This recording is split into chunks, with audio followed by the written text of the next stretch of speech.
خواتین کو ماہانہ عارضہ لاحق ہوتے ہیں، میری بیٹی فاطمہ کو وہ عارضہ لاحق نہیں ہوتا۔ یہ آپ کی شان، یہ آپ کی عظمت ہے۔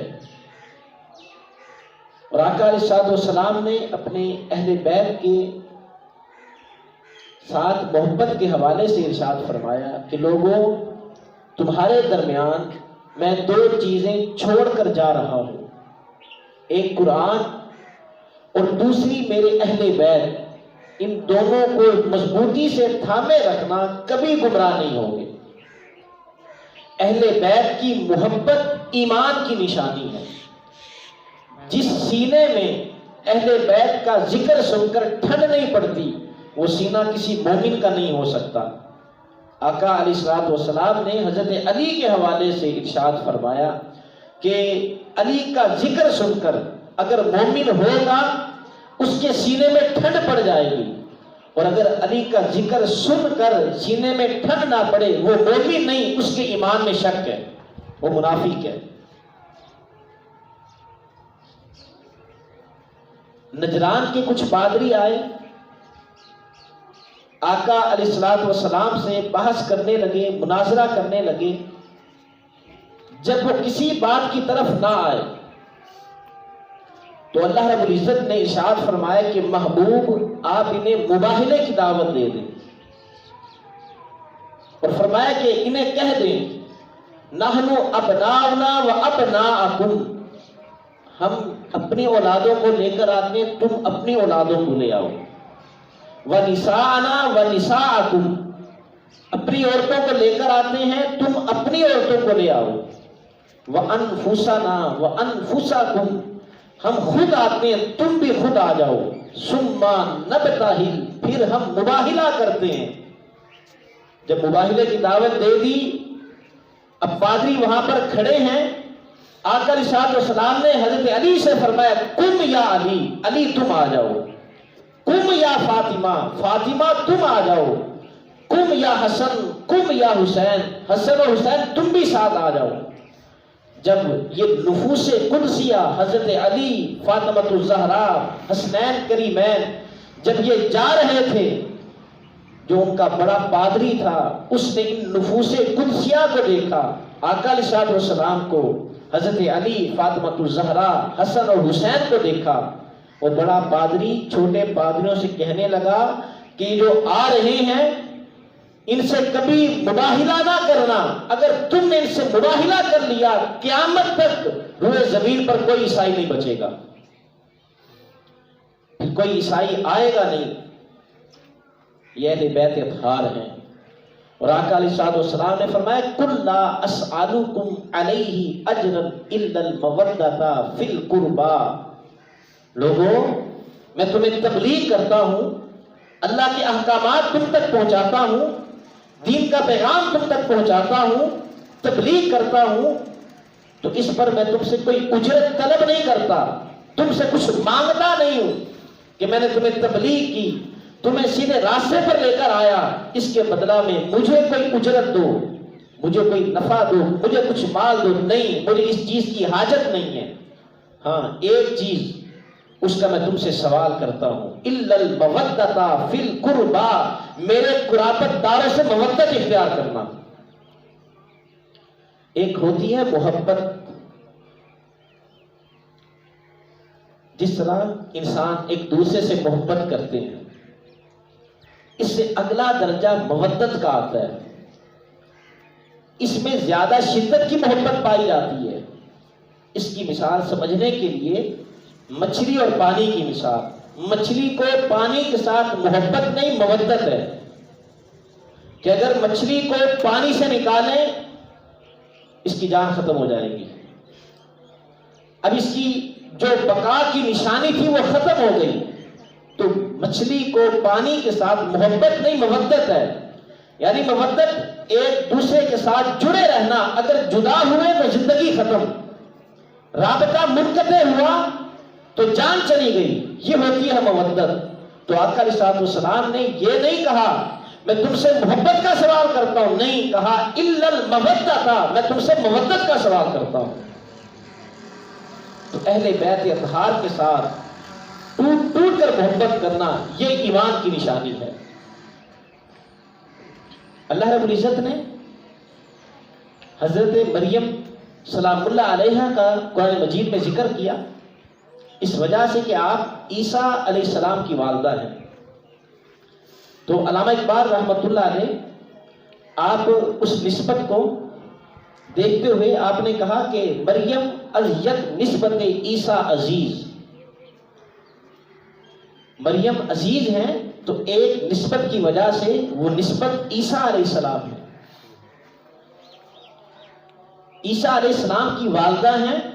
تو اللہ رب العزت نے آپ کے قصیدے قرآن میں بیان فرمائے، ایک نسبت ہے، اور پھر کہا از سہ نسبت حضرت زہرا عزیز، اور حضرت فاطمہ الزہرا رضی اللہ تعالی عنہ جو عزیز ہیں وہ 3 نسبتیں ہیں، ان میں سے پہلی نسبت نور جسم رحمت للعالمین آ امام اولین و آخرین، پہلی نسبت کہ آپ آقا علیہ الصلوۃ والسلام کی آنکھوں کی ٹھنڈک ہے، حضور کی صاحبزادی ہیں،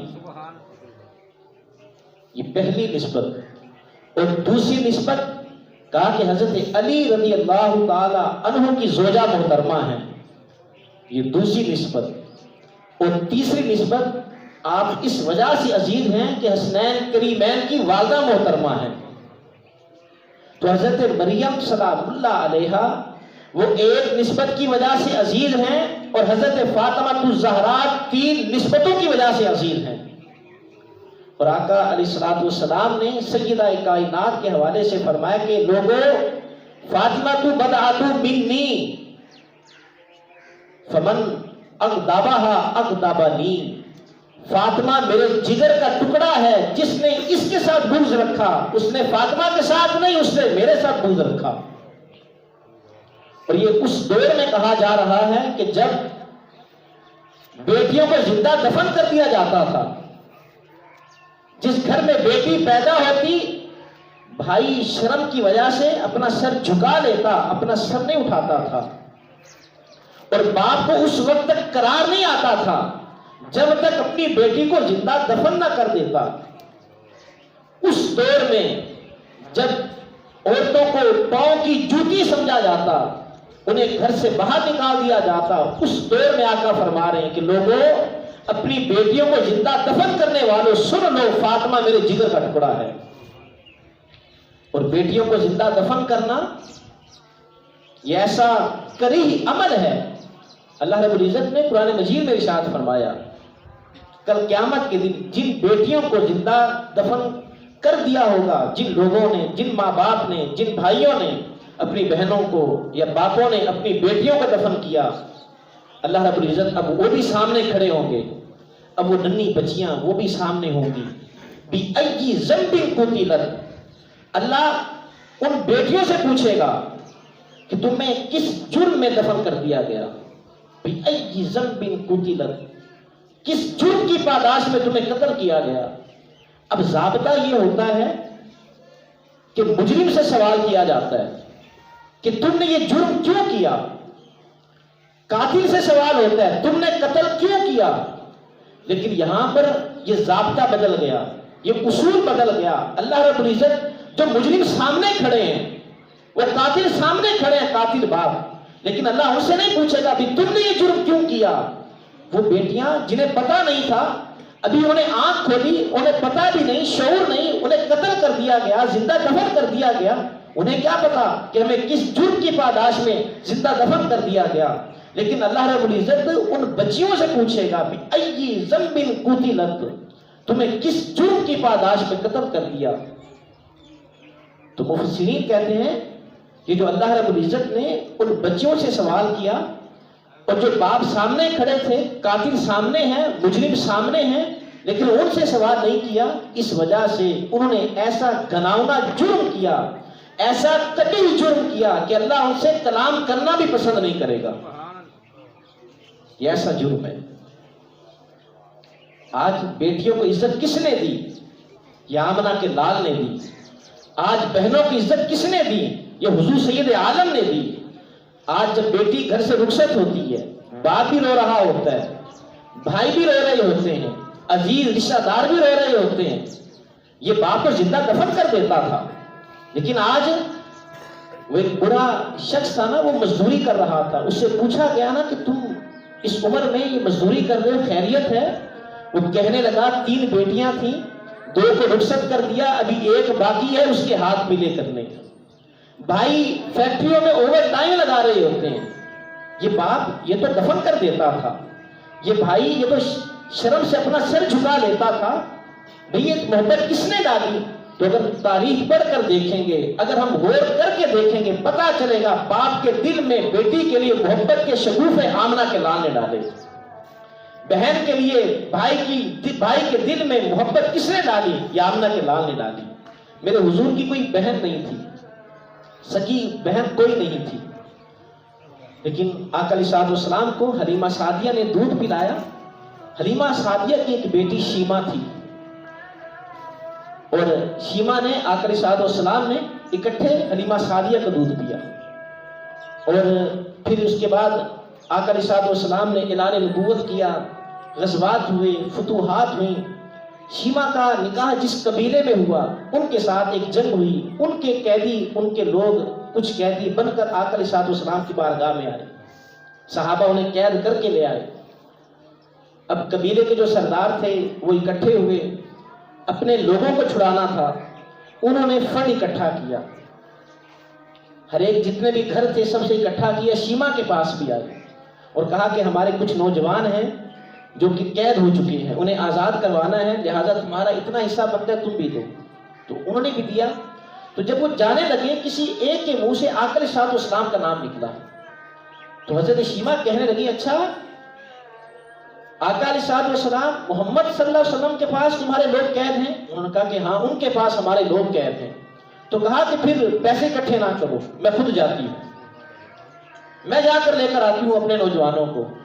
اب قبیلے کے سرداروں کے ساتھ جہاں پر آقا علیہ السلام نے پڑاؤ ڈالا ہوا تھا، یہ وہاں پر پہنچی۔ اب صحابہ آقا علیہ السلام کے خیمے کے سامنے حضور کا پہرا دے رہے ہیں۔ جب شیمہ رضی اللہ تعالیٰ عنہ حضور کے خیمے کے سامنے پہنچی اور اندر داخل ہونے لگی تو صحابہ نے تلوار باہر نکالی اور کہا کہ خبردار، یہ کوچہ نبوت صلی اللہ علیہ وسلم ہے، یہاں پر جبرائیل بھی آتا ہے تو اجازت لے کر آتا ہے، یہیں پر کھڑی ہو جاؤ۔ تو اس وقت حضرت شیمہ نے جو لفظ کہے تو انہوں نے کہا کہ میں تمہارے نبی کی بہن ہوں، اپنی تلواروں کو نیچے کر لو۔ تو جب انہوں نے یہ سنا کہ یہ ہمارے نبی کی بہن ہے تو وہ جو تلواریں پہلے سونت کر کھڑے تھے یکدم تلواریں نیچے کر دی، اور وہ آقا علیہ السلام کے خیمہ میں داخل ہوئی۔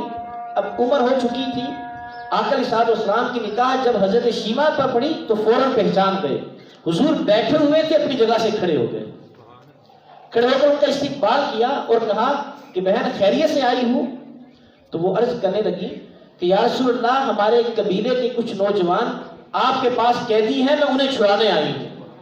تو آقا علیہ السلام نے فرمایا کہ تم خود کیوں آئی چل کر، پیغام بھیج دینا تھا، تمہارے پیغام پر میں نے آزاد کر دیتا۔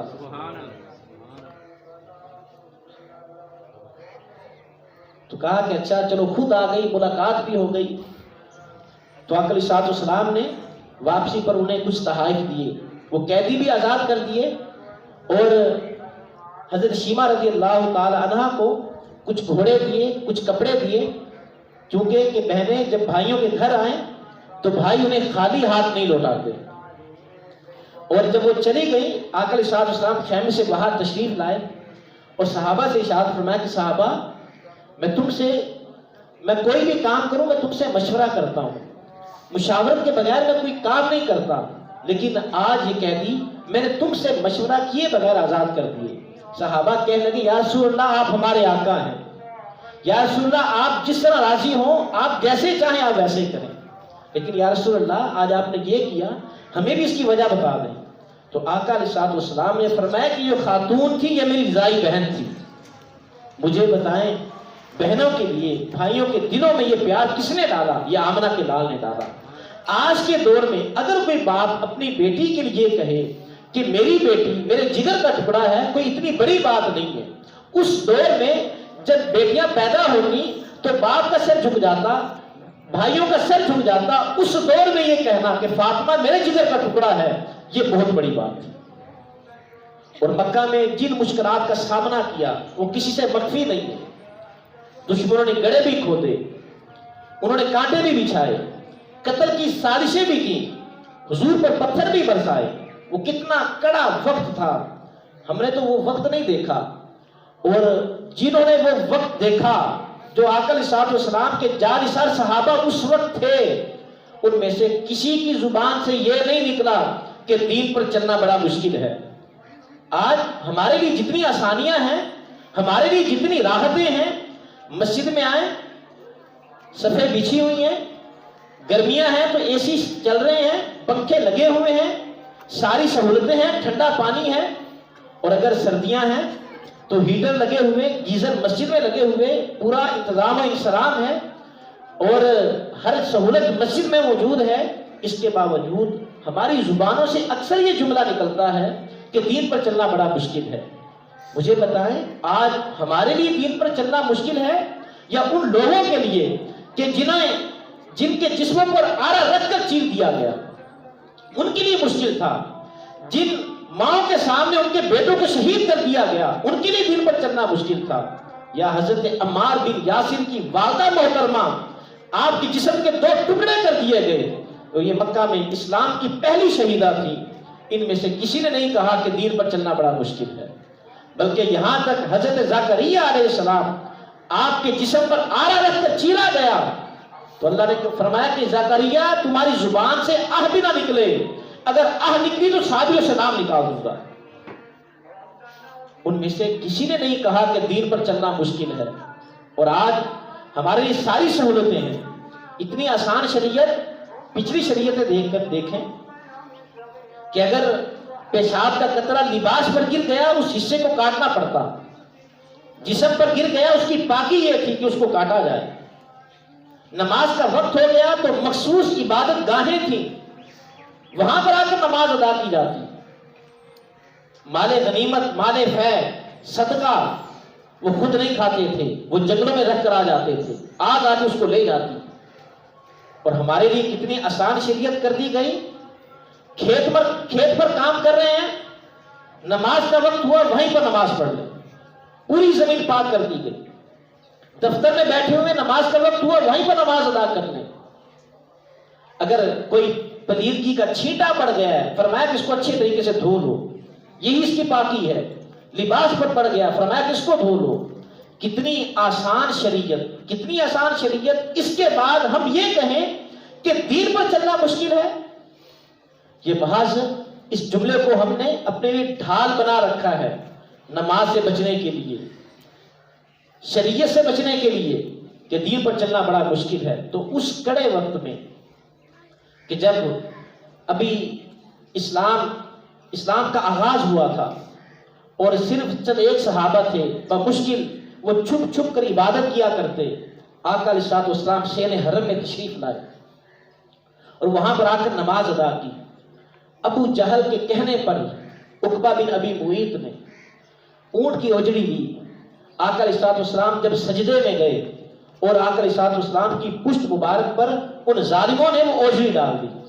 اور حدیث کے لفظ ہیں، جو لوگوں میں سب سے بڑا بدبخت تھا اس نے اوجڑی اٹھائی، عقبہ بن ابی معیط. اس نے وہ اوجڑی حضور کی پشت مبارک پر ڈالی. عبداللہ ابن مسعود اس کے راوی ہیں. آپ کہتے ہیں میں اس وقت بالکل چھوٹا تھا اور میرا دل چاہتا کہ میں حضور کے قریب جاؤں، اس اوجڑی کو ہٹا دوں، لیکن مجھے پھر ان ظالموں کا خوف آتا. تو کسی نے یہ خبر حضرت فاطمہ الزہرا رضی اللہ تعالی عنہا کو دی. عبداللہ ابن مسعود کہتے ہیں کہ آپ ابھی بالکل چھوٹی تھی، آپ دوڑتی ہوئی آئیں اور اپنے چھوٹے چھوٹے ننھے ہاتھوں سے آقا علیہ السلام کی پشت مبارک سے وہ اوجڑی ہٹا دی. اور پھر جب حضور صلی اللہ علیہ وسلم کے ساتھ گھر گئیں تو حضرت فاطمہ الزہرا رضی اللہ تعالی عنہ اپنے ہاتھوں سے حضور کی پشت صاف کر دی. اور آقا علیہ السلام نے اس وقت یہ دعا کی، اے اللہ قریش کی گرفت فرما. جب یہ دعا کر رہے تھے، ابو جہل جو پہلے ہنس رہا تھا، عقبہ بن ابی معیط جو ہنس رہے تھے اور ہنس ہنس کر لوٹ پوٹ ہو رہے تھے، جب حضور کی زبان اقدس سے یہ الفاظ نکلے، اے اللہ قریش کی گرفت فرما، ان کی ہنسی یکدم رک گئی. کیونکہ انہیں پتا تھا حضور جو فرما دیتے ہیں ویسا ہوتا ہے. عبداللہ ابن مسعود اس حدیث کے راوی ہیں. آپ کہتے ہیں آقا علیہ الصلوۃ والسلام نے ابو جہل کا نام لیا، عتبہ کا نام لیا، شیبہ کا نام لیا، عقبہ بن ابی معیط کا نام لیا. عبداللہ ابن مسعود کہتے ہیں غزوہ بدر میں نے ان سارے کافروں کو ان کی وہاں پر لاشیں دیکھی.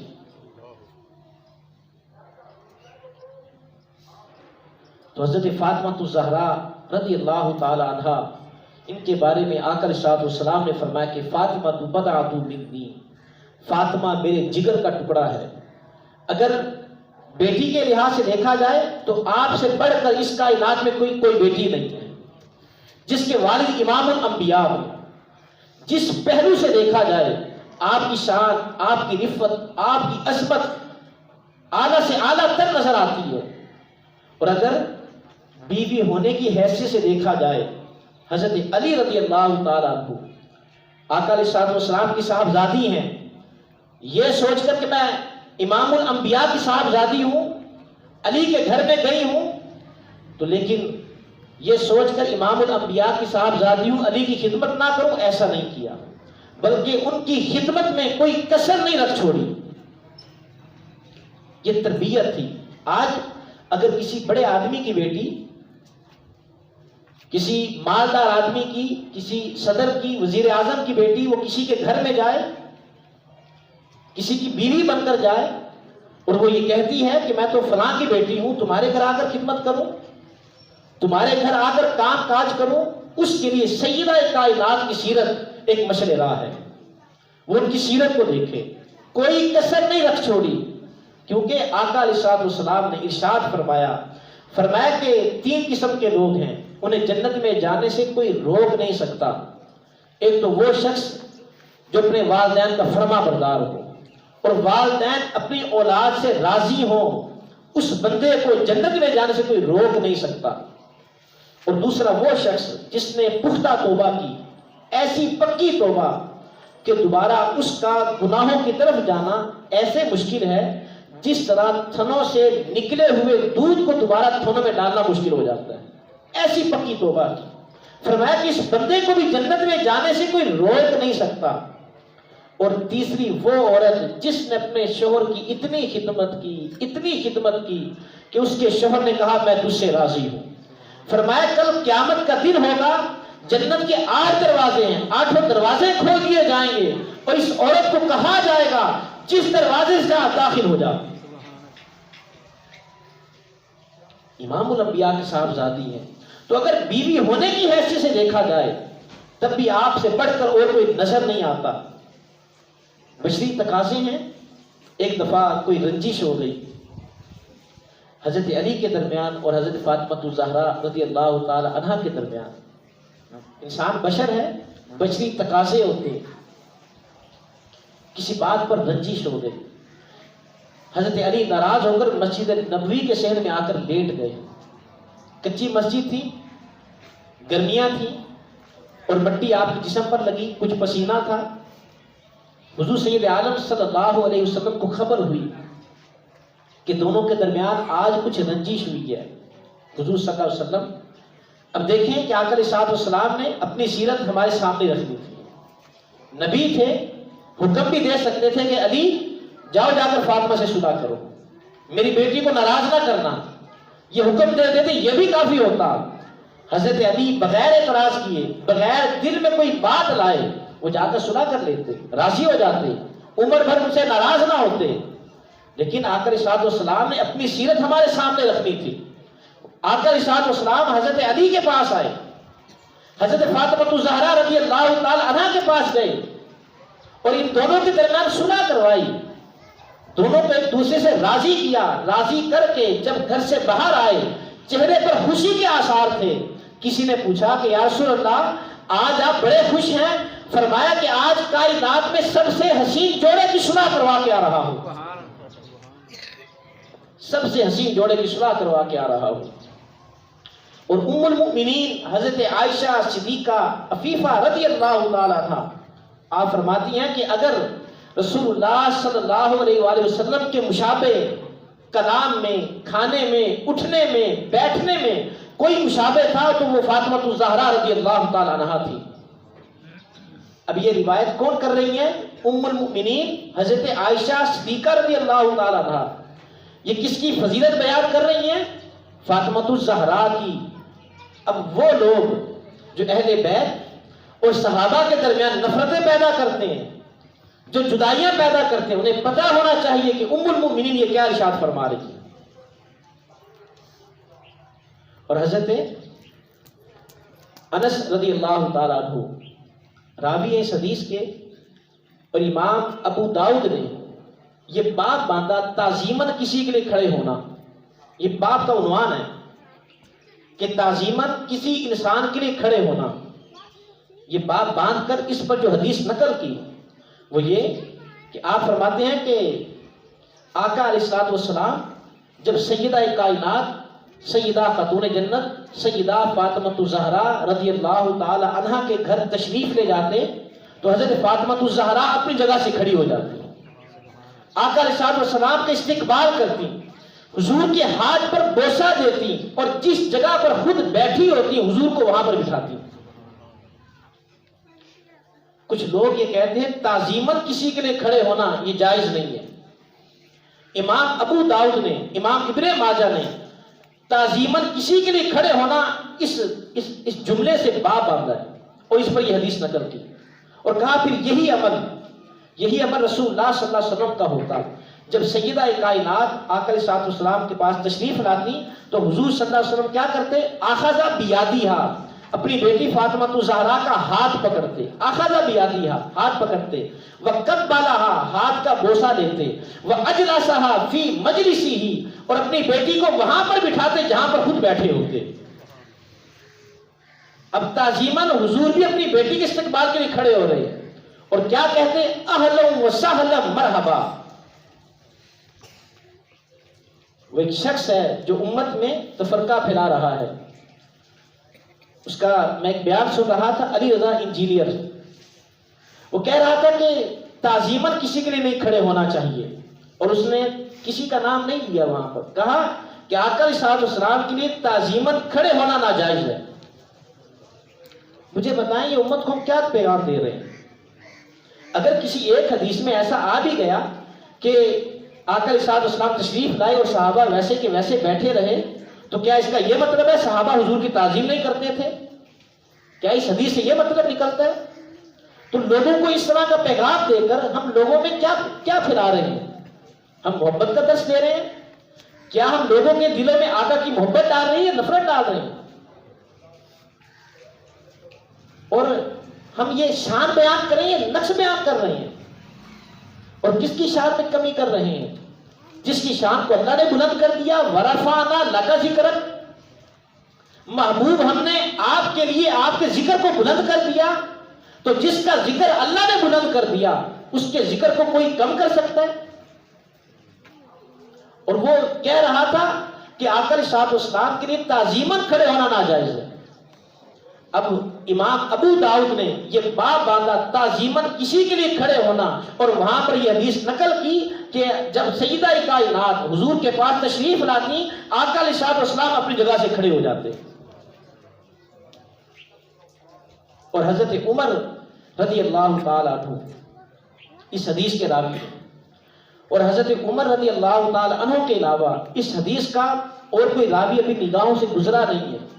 اب حدیث پاک کیا ہے؟ حضرت عمر رضی اللہ تعالیٰ عنہ، آپ کہتے ہیں کہ جب سیدہ کائنات خاتون جنت فاطمۃ الزہرا رضی اللہ تعالیٰ عنہ حضور کے پاس تشریف لاتی ہیں، آپ کہتے ہیں کہ میں اس مجلس کے پاس سے گزرا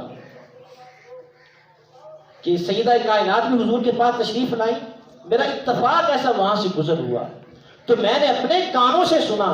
یہ حضرت عمر اس کے راوی ہیں، اور حضرت عمر کے علاوہ اس حدیث کا ابھی کوئی دوسرا راوی ملا نہیں ہے، شاید کوئی ہو لیکن ابھی نگاہوں سے گزرا نہیں ہے۔ حضرت عمر کہتے ہیں میں نے اپنے کانوں سے سنا، کہتے ہیں کہ صحابہ جب بھی حضور کو مخاطب کیا کرتے تو صحابہ اپنی گفتگو کا آغاز ان لفظوں سے کرتے، فداکا امی و ابی یا رسول اللہ، یا رسول اللہ آپ پر میرے ماں باپ قربان۔ اس کے بعد اپنا مدعا بیان کرتے۔ یہ صحابہ کا طریقہ ہوتا، جو صحابی آتا، جو شخص بھی آتا، وہ اپنی گفتگو کا آغاز ان لفظوں سے کرتا، فداکا امی و ابی یا رسول اللہ صلی اللہ علیہ وسلم، یا رسول اللہ آپ پر میرے ماں باپ فدا. کہتے ہیں کہ حضرت سیدہ کائنات حضور کے پاس تشریف لائی, میں نے اپنے کانوں سے سنا حضور سیدہ کائنات سے فرما رہے تھے فدا کا امی و ابی یا فاطمہ, فاطمہ میرے ماں باپ تم پر قربان ہو, اے فاطمہ میرے ماں باپ تم پر قربان, ہماری عزت حضرت فاطمہ الزہرا پر قربان, ہماری اولادیں, ہمارا مال, ہمارا سب کچھ اے فاطمہ تم پر قربان.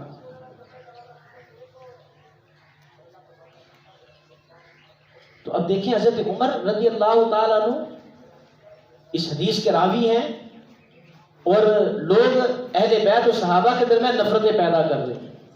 ان کی آپس میں محبتیں تھیں اور آپس میں ایک دوسرے کو رشتے دیتے اور لیتے تھے.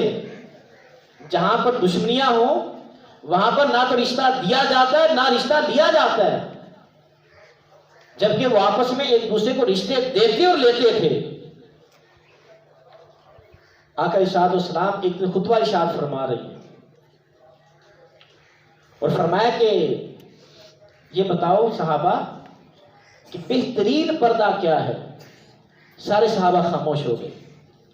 حضرت علی کہتے ہیں میں چپکے سے وہاں سے اٹھا اور فاطمہ الزہرا کے پاس گیا اور میں نے ان سے پوچھا کہ فاطمہ تم بتاؤ بہترین پردہ کیا ہے. تو آپ کہنے لگی کہ بہترین پردہ یہ ہے نہ تو عورت نے کسی غیر محرم کو دیکھا ہو اور نہ ہی کسی غیر محرم نے اس عورت کو دیکھا ہو. یہ سب سے بہترین پردہ ہے. ابھی حضور گفتگو فرما رہے حضرت علی آ گئے اور آ کر کہا یا رسول اللہ بہترین پردہ یہ ہے کہ کسی عورت کو نہ تو کسی مرد نے غیر محرم نے دیکھا ہو اور نہ ہی کسی غیر محرم نے اس عورت کو دیکھا ہو. آقا علیہ الصلوۃ والسلام مسکرا پڑے, کہا فاطمہ سے پوچھ کر آئے ہو, فاطمہ سے پوچھ کر آئے ہو. اب یہ چیز ہماری خواتین کے لیے, ہماری ماؤں کے لیے, ہماری بہنوں کے لیے, ہماری بیٹیوں کے لیے مشعل راہ ہے کہ آپ کی اس سیرت پر عمل کریں. یہ تو زندگی کا عالم ہے نا. اور حضرت اسماء بنت امیس رضی اللہ تعالی عنہا یہ آپ کے پاس بیٹھی ہوئی تھی, تو آپ ان سے اب ایک مسئلہ ایک بات ڈسکس کر رہی ہیں. آپ کہنے لگیں کہ اے اسماء میں نے دیکھا ہے کہ لوگ خواتین کے جنازے لے کر جاتے ہیں. اب یہ مرنے کی بات ہے, میت کی بات ہو رہی ہے. تو خواتین کے جو جنازے ہوتے ہیں وہ مرد اٹھاتے ہیں. اب جسم پر تو ایک چادر ڈالی ہوئی ہوتی ہے لیکن اس سے جسم کے ابھار, شکل و شباہت نظر آ رہی ہوتی ہے.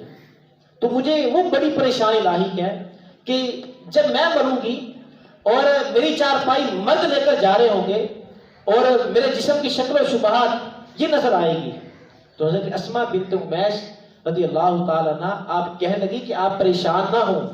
میں نے حبشہ میں دیکھا کہ حبشہ کے مرد اپنی خواتین کے لیے جب ان کی میت لے کر جا رہے ہوتے تو چارپائی کی دونوں جانب, سر کی جانب بھی اور پاؤں کی جانب بھی, کھجور کی جو تر شاخیں ہوتی, جو گیلی نرم شاخیں ہوتی, وہ دونوں جانب باندھ کر جس طرح کمان ہوتی ہے وہ اس طرح دونوں کناروں پر باندھ دیتے, سر کی جانب بھی پاؤں کی جانب بھی. جب وہ اس طرح دونوں جانب باندھ دیتے اس کے اوپر چادر ڈال دیتے, میت نظر ہی نہیں آتی. یا آپ کو اس قدر خوف تھا اور اس قدر اپنی عزت اور عفت کا خیال تھا. تو آج کی ہماری ماؤں کے لیے, بہنوں کے لیے, بیٹیوں کے لیے آپ کی سیرت ایک عملی نمونہ ہے. اور کل قیامت کے دن آپ کی شان کا عالم کیا ہوگا. اب دیکھیں اس حدیث کی راویہ کون ہے, ام المؤمنین حضرت اما جی عائشہ صدیقہ رضی اللہ تعالیٰ عنہ. اور امام حاکم نے اپنی مستدرک میں اس حدیث کو نقل کیا. ام المؤمنین حضرت عائشہ صدیقہ راویہ ہیں. یہ اور صحابہ سے بھی یہ حدیث مروی ہے, حضرت ابو ہریرہ سے بھی مروی ہے, لیکن یہاں پر میں ام المؤمنین حضرت عائشہ صدیقہ رضی اللہ تعالی عنہ کا ذکر کر رہا ہوں. وہ اس وجہ سے کہ لوگ ان کے درمیان نفرتیں پیدا کرتے ہیں اور وہ آپس میں ایک دوسرے کی شانیں بیان کرتے تھے. ام المؤمنین فرماتی ہیں کل قیامت کے دن جب لوگ میدان محشر میں جمع ہوں گے, اب حالت یہ ہوگی, آقا علیہ السلام نے فرمایا کہ لوگوں کو برہنہ ان کی قبروں سے اٹھایا جائے گا. جب حضرت عائشہ نے یہ حدیث سنی تو آپ کانپنے لگی اور کہا یا رسول اللہ برہنہ اٹھائیں گے, لوگ ایک دوسرے کی طرف دیکھیں گے, حیا نہیں آئے گی.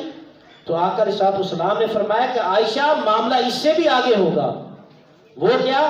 فرمایا کہ عائشہ کسی کو ہوش ہوگی نہیں کسی کی طرف دیکھیں گے، کسی کو ہوش ہی نہیں ہوگی۔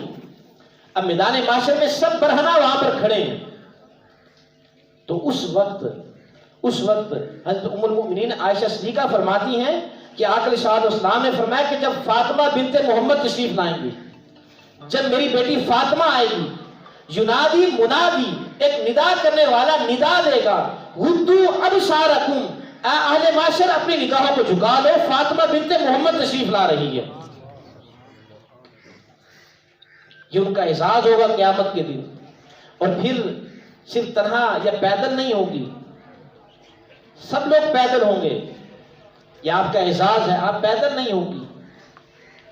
آقا علیہ الصلوۃ والسلام اس سواری پر سوار ہوں گے جو براق جس پر سوار ہو کر حضور سدرۃ المنتہا تک گئے، اس براق پر حضور سوار ہوں گے میدان معاشر میں، یہ حضور کی سواری ہوگی۔ اور ساری زندگی جس سواری پر حضور سوار ہوتے رہے وہ دراز گوش، وہ سیدہ کائنات کی سواری ہوگی، پیدل نہیں ہوگی۔ یہ میدان معاشر یہ ہمارے لیے ہے، حساب و کتاب ہمارے لیے ہے۔ اہل بیت کا تو وہاں پر اعزاز دکھایا جائے گا۔ اور پھر اکیلی نہیں ہوگی، پیدل بھی نہیں ہوگی، تنہا بھی نہیں ہوگی، اور جسم پر سبز رنگ کی چادر ہوگی۔ اور چوتھی چیز آپ کا یہ اعزاز ہوگا، آقا علیہ الصلوۃ والسلام نے فرمایا، امام حاکم نے اس حدیث کو نقل کیا، کہا کہ 70,000 حور العین، جو جنت کی سب سے خوبصورت حور ہوتی ہے، حور العین، 70,000 حور العین کے جھرمٹ میں سیدہ کائنات تشریف لائیں گے۔ یہ آپ کا اعزاز و اکرام ہوگا۔ تو 20 جمادی الثانی کو آپ کا یوم ولادت ہے۔ اللہ رب العزت آپ کی تربت پر کروڑہا رحمتوں کا نزول فرمائے۔ آخری بات، علامہ اقبال علیہ رحمہ آپ کو خراج تحسین پیش کرتے ہوئے آپ کہتے ہیں کہ اے فاطمہ، تیری جتنی عظمت اور جتنی شان ہے کہ آپ امام الانبیاء کی صاحبزادی ہیں، مولائے کائنات کی زوجہ ہیں، حسنین کریمین، ان کی آپ والدہ ہیں کہ وہ حسین کہ قیامت تک انہوں نے اسلام پر احسان کیا، جنہوں نے ظالم کے آگے سر نہیں جھکایا، اپنی گردن کٹوا دی لیکن اس کے ہاتھ میں ہاتھ نہیں دیا۔ آپ کا امت پر اتنا بڑا احسان، اگر مجھے دو چیزیں نہ روکتی تو میں کعبے کی بجائے آپ کی قبر کے گرد طواف کرتا، اور کعبے کو سجدہ کرنے کی بجائے میں آپ کی قبر کو سجدہ کرتا۔ وہ دو چیزیں کون سی روکتی ہیں؟ کہا ایک تو شریعت مطہرہ، شریعت مجھے روکتی ہے کہ خدا کے علاوہ کسی کو سجدہ جائز نہیں ہے، طواف صرف کعبہ کو ہے، اور دوسری چیز آپ کے بابا کا فرمان۔ اگر یہ دو چیزیں مجھے نہ روکتی، آپ کا امت پر اتنا بڑا احسان ہے، میں آپ کی قبر کے گرد طواف کرتا۔ اللہ رب العزت آپ کی تربت پر کروڑہا رحمتوں کا نزول فرمائے، اور ہماری خواتین کو آپ کی سیرت پر عمل کی توفیق عطا فرمائے۔ وصلی اللہ تعالی علی حبیبہ محمد و آلہ و اصحابہ۔